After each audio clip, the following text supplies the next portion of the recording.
With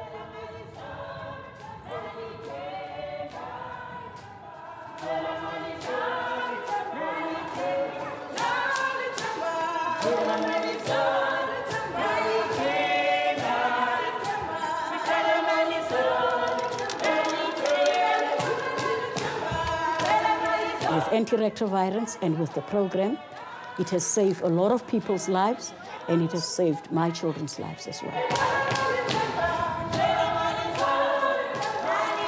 It's a dual thing you do for people. You make their bodies better and you give their lives meaning through art.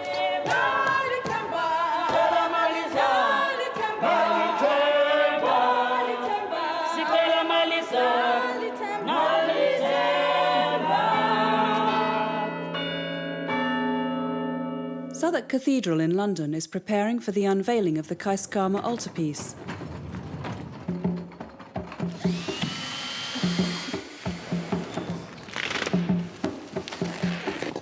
One goes here and one goes over there. 14 panels of embroidery, beadwork and photographs make up the altarpiece, which will be on display in the north transept. It was made 6,000 miles away in the village of Hamburg in South Africa. More than 100 women worked for 6 months to create this work of art, which tells the story of HIV and AIDS in their community. The idea came from Carol Hofmeyr, a doctor and an artist who runs the Keiskamma Trust in Hamburg. Is that better? Just that one. This one. I work as a doctor in this village, and I've long jumped in my work between art and health. It deals with AIDS in telling the story, telling stories, making people connect with other people who have suffered, making people see that their story is a story that counts and is valued. I think the point of it is to show that, and to show people that these are people with dignity like everybody else who've had to bear unbearable things.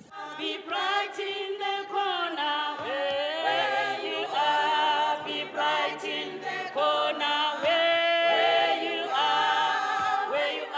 Some of the women who made the altarpiece have come to London for the exhibition. They're rehearsing for an important fundraising event for the Keiskamma Trust.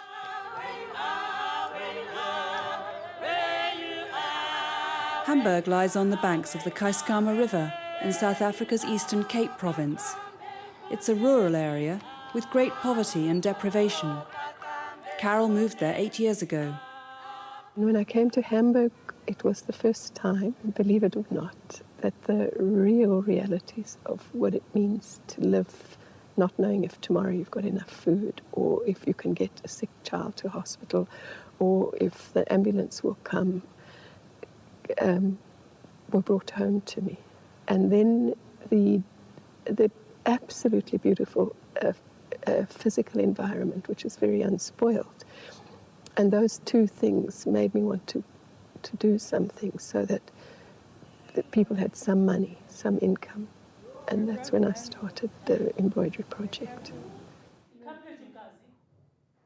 In 2005, the altarpiece was made. A picture of life in a community where 1 in 6 adults is HIV positive or has AIDS.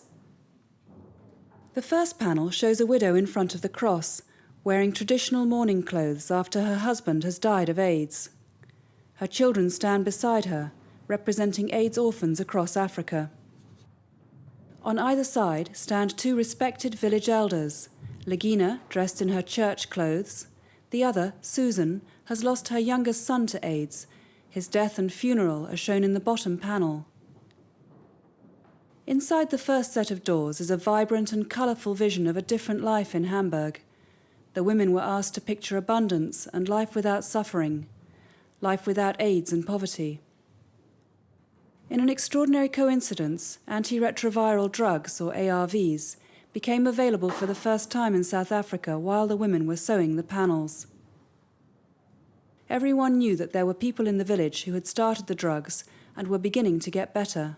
So it was an indirect, synchronous thing that happened, that there was in effect not a heavenly resurrection, but really people call it the Lazarus effect. Dying people got up and walked, and that happened simultaneously. So I think some of that is stitched in to the altarpiece. The second set of doors opens to show 3 life-size photographs of local grandmothers with their grandchildren. They represent the strength and resilience of grandmothers across Africa who have taken on the burden of caring for the millions of children orphaned by AIDS. The outer panels show the Keiskamma River and the mountains, scenes of peace and tranquility.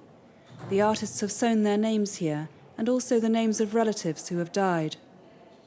When we made this in 2005, a lot of people still were not prepared to admit that family members had died, so it could have been very sensitive. So only people who knew that their family member or their own family wouldn't mind that their names were recorded here have put their names on here as a kind of memorial to them. Bluish green. Back in Hamburg, women from the Keiskamma Art Project are creating a new tapestry, a giant wall hanging of African trees commissioned by a construction company in Johannesburg. Zukizwa has been part of the project from the start and worked on the original altarpiece. I-project ibaluleke kungokuba okokuqala bendingaphangeli ndihlele ekhaya, so ngoku ndiyaphangela ndiyakwazi uzenzela izinto for ekhaya nabantwana bam ndiyakwazi ubathengela izinto, so ibalulekile kuba ngaba ukuthunga ndakufunda apha eprojectini ndiyakwazi ukuthunga, so akho nto ndingakwaziyo uyenza ngenxa yoba ndisebenza apha eprojectini.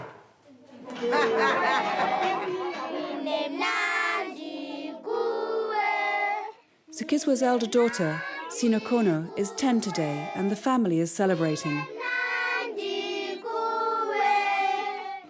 Zukizwa is HIV positive, but neither of her 2 daughters is infected. Although she's now healthy, she knows how lucky she is. Her brother died of AIDS just before ARVs became available.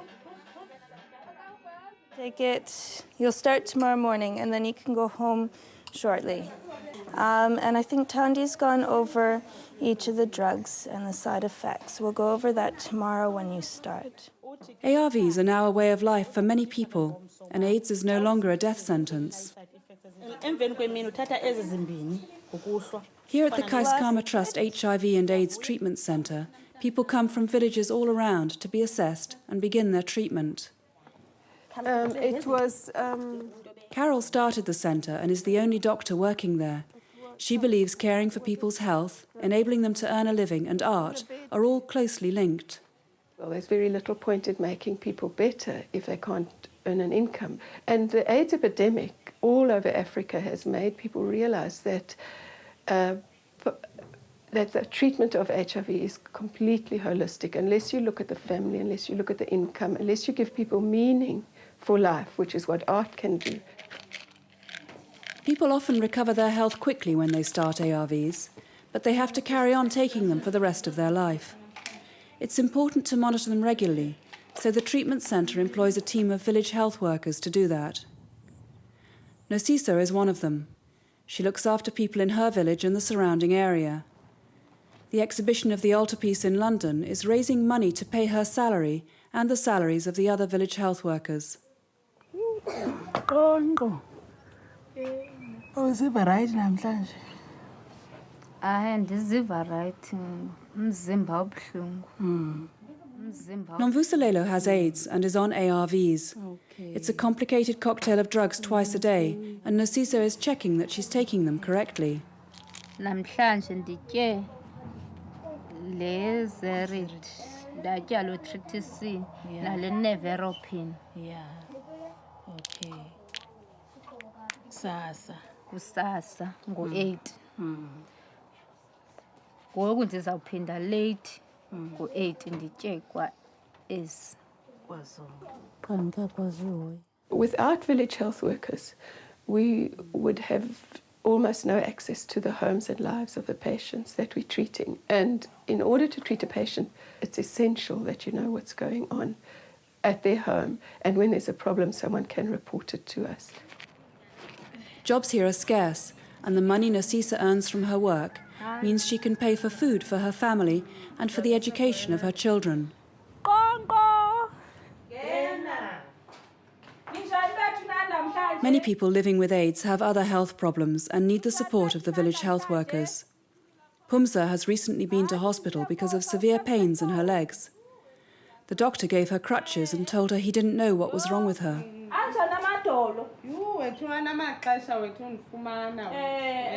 I have a problem with my legs. Dr. Baker wrote me a letter to go to the orthopedic clinic in Frey Hospital. And then the doctors told me I never walk with crutches because there's nothing they can do. And they didn't know what is it I'm having. So now I'm working with the crutches. I think it's my whole life. Noma Temba has been visiting Pumsa regularly ever since she discovered she was HIV positive. She came to me one day and she disclosed her status to me. And we sit down and talk and just give her a moral support that it is not the end of the world. She must continue with her life as it was before. Sis Mama Tepa helped me at the first time I was diagnosed I'm HIV positive. She has a care about me. She was like my sister or my mom.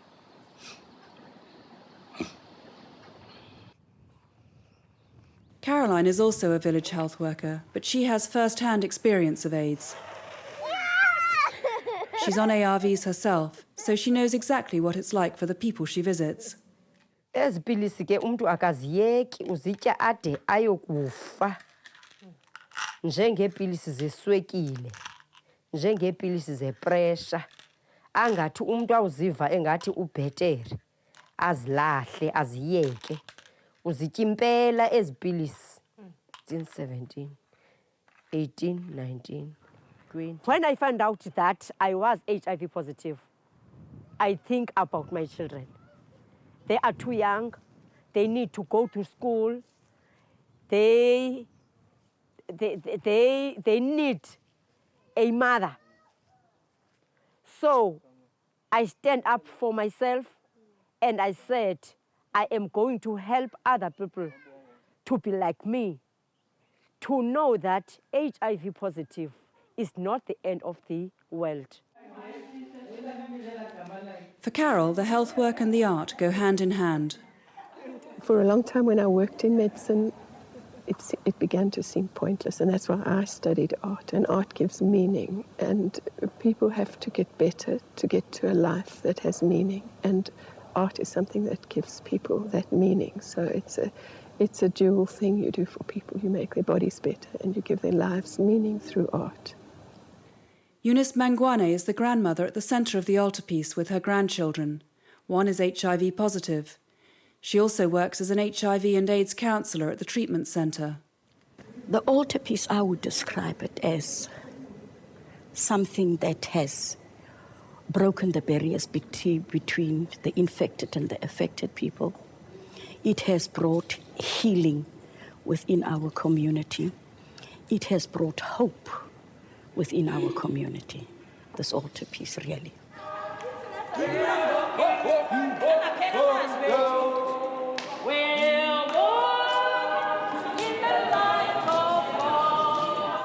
It's the night of the Keiskamma Trust event to raise money for the village health workers in Hamburg. The first panel is about crucifixion. We all know the Bible story. And these children here, as you can see, those are orphans. Their parents died of HIV and AIDS, and they left with no parents.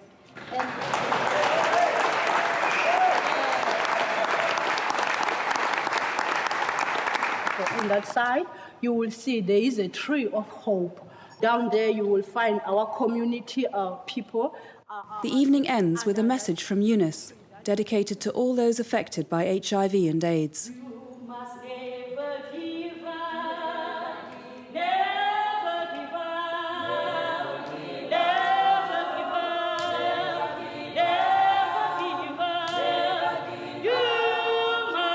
Yeah.